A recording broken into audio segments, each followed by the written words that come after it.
I was out walking and went by this place. They had a little table out. I saw this tool. It's from Coast, and I'm gonna talk about Coast in a while. But as you look at the tool, I thought, God, this tool is really similar. When I looked at the tool, I thought, this tool looks really similar to a Cybertool. And it was on sale for $8. And he said, sure. It's sometimes called a Coast Cybertool. It's sometimes called a Coast Carpentry Tool. Welcome. This is Haku EDC. Each Friday we review a Swiss Army knife or its alternatives. Today we're looking at what I'm going to call the Coast Cybertool. This tool was developed and used from around 2003 to 2013 or 14. So it hasn't been in production for about 10 years by Coast. Coast is an American company. They do make multi-tools. They're in Portland, Oregon. They also are known probably most in like the EDC community for lights. They make some inexpensive lights that are primarily made overseas, I do believe in Asia, and imported back here and sold at stores such as Walmart for $25 or less. This has a couple of interesting characteristics about it that I'm going to test out. One, it has a level and it has a light. If you remember, like I do, back in the day, and I still think that they do make it. Victorinox made a Cybertool. They also made a Cybertool with a light that was called Cybertool Light, L-I-T-E. This is just a regular Cybertool medium. They were big hits by people in like the tech community in the early 2000s. I'll talk about why they were then, because I used one back then. This is the one that I have. I don't think that I've used it in years. Because it has a light, I'm going to compare its light to that of the Midnight Manager light from Victorinox. Another light just to try it with, I thought I'd just try it with one of these iMini 2 lights so that you can see how the light on that one works. Let's talk about the Coast Cybertool wannabe. What I'll do is I'll just compare it to this particular Cybertool, which is the Cybertool M, just so that you can see the difference here. As you can tell on this one, it does have a bottle opener and a can opener. You can use the tips for possibly Phillips and straight edge. Here in this particular corner area, you can use that to do some stripping. I'm going to come back to these two things later, which is very similar to what's on this one right here. Would be this here and this one right here. That's comparable.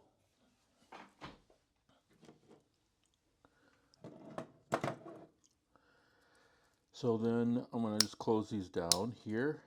It does have a stem with double-sided 4mm bits that will go in there, and they do fit, which are similar to the double-sided 4-sided bits that go in here. And they are interchangeable with the bits from SAC bits. The SAC bits tend to be a little thinner because they have a detent. These do not have a detent, but they are double-sided. Let's try some HO2 double-sided bits, see if they will work inside there. They should.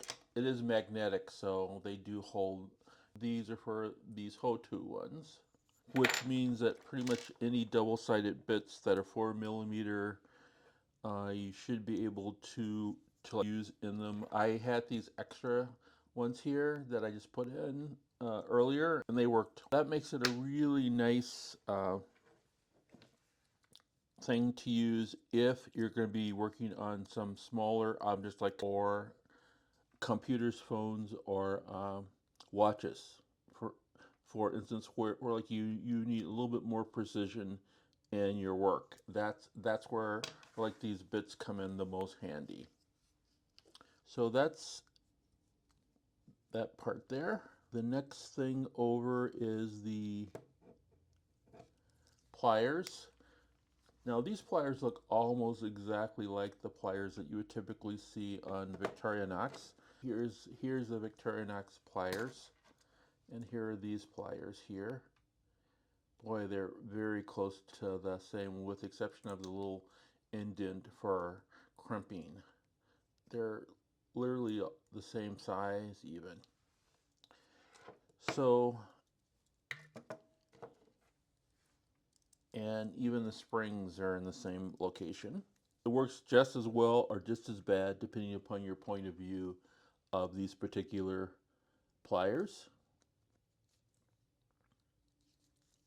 The hardest thing for me to get out from this tool is the scissors. The nail nick is back here, and it's just really hard to get out when it's in there. And this thing is still a little stiff. I did try to open and close it about 20 or 30 times. I even put like a little oil back there after I cleaned it.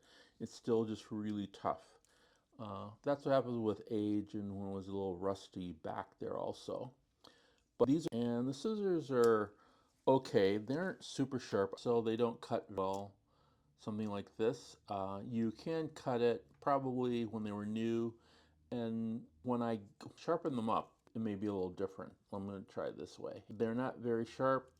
They're not very good, but I'm sure probably could sharpen them up. The geometry doesn't look all that great. Let's compare them to these scissors here. The Victorinox one. Don't want to cut myself, so that's why I was clean. And not a problem for Victorinox at all. Of course, this is probably a lot less used than these scissors are. Maybe I'll try to figure out a way of sharpening these. I'm still not that great at sharpening scissors, so I don't. And there it goes. Let's close back down. Next to the scissors, we are getting into the things that I do think work very well still. Is this file. It looks like that this file is just a regular sort of nail file, you know, it may be like a little wood file on the other side, but for dealing with hand stuff, it works really well. It kind of reminds me of the file that's on the Ranger, and I should have brought out my Ranger in multiple ways. We will see about that. Then the next thing is this knife. And this knife, I don't know if you can tell, it was really beat up. I ended up just resharpening it. I mean, you can tell it still beat up at the top here. I used it a few times to cut some stuff, to look at it, and it's still, now it's not quite as sharp as it was. I'm going to have to sharpen it again. It's not very good. It's not, and I don't know what steel it is. I tried to look that up. I'm assuming it's obviously some sort of common steel, stainless steel, which is what it says here.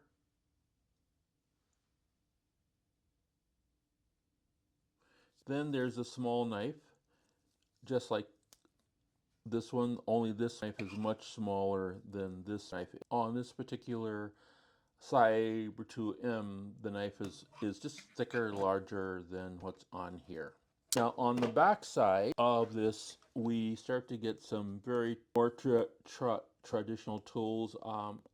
No one has ever told me why you would want to have a corkscrew on a Cybertool, but there's a corkscrew on this one, and there's a corkscrew on this Cybertool also. It's got a little pin here for eyeglasses, you know, something that is small you want to screw with. Since you have the 4mm one, you probably wouldn't need that. That also has that there. It has a hook on it. It has the hook. Once again, it's trying to duplicate what's on what's on the Cybertool here. On this particular Cybertool, it does have a hook on it. I think that the small one does not have a hook on it. So that's what you have there. And then the awl. This awl here is, I don't know why they would even call this an awl. It's not very pointy. It's not rough in a way that you can twist something in to make a hole with it. The only reason why it would be called an awl is if you were going to sew with it, it has this thing here. But it really, with awls and you actually want to sew something, I think that that makes a difference. You still can put a hole in it. You can tie it off with it.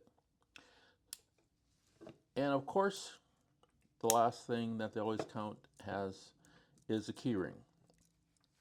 So that's some of the tools that are on both of these things. Now, one of the reasons why some people consider this a carpentry tool is because it has a level that comes out.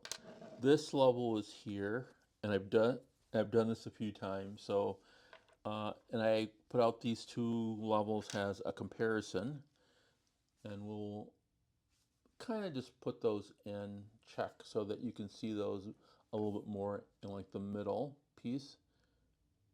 And if you look really closely, let me put them in more in the middle of the screen here. The one from the coast is off. The other two seem to be, essentially in the same place on the table. But if you look at the coast one, it seems to be a little bit off. The bubble's up a little higher here, which is, it is what it is. But it's not something that I would want to use as a level. This is, this is 15 years old, so anything that's on the top or the bottom could have misaligned it, and you could have some air that got in that misaligned it. The other thing that it has that I think would be interesting that I ended up doing a lot of repair work on, I had to get new batteries, and you can tell that that's a light here. This is a light from, this is a Midnight Manager light. So you can tell the difference.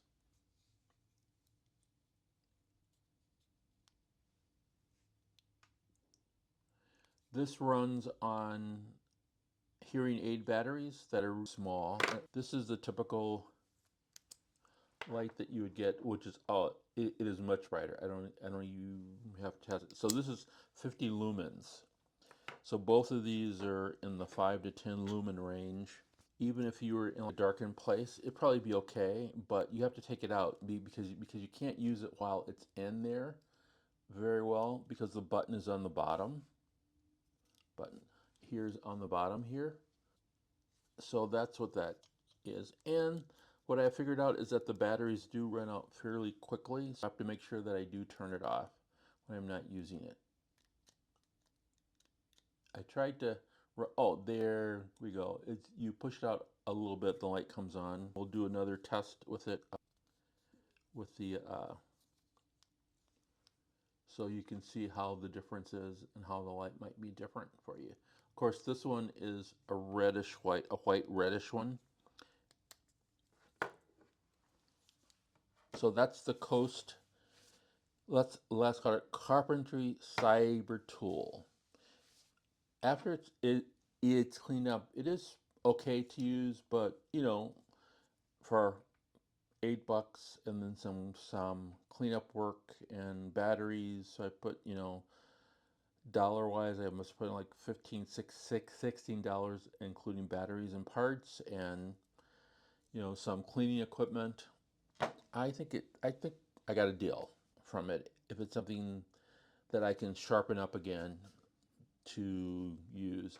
Coast Multitool is now behind us. Hey, have a great life. This is Haku EDC. Take the time to like, subscribe. I am doing a giveaway. You should see some information about that here. Otherwise, I will see you in the future.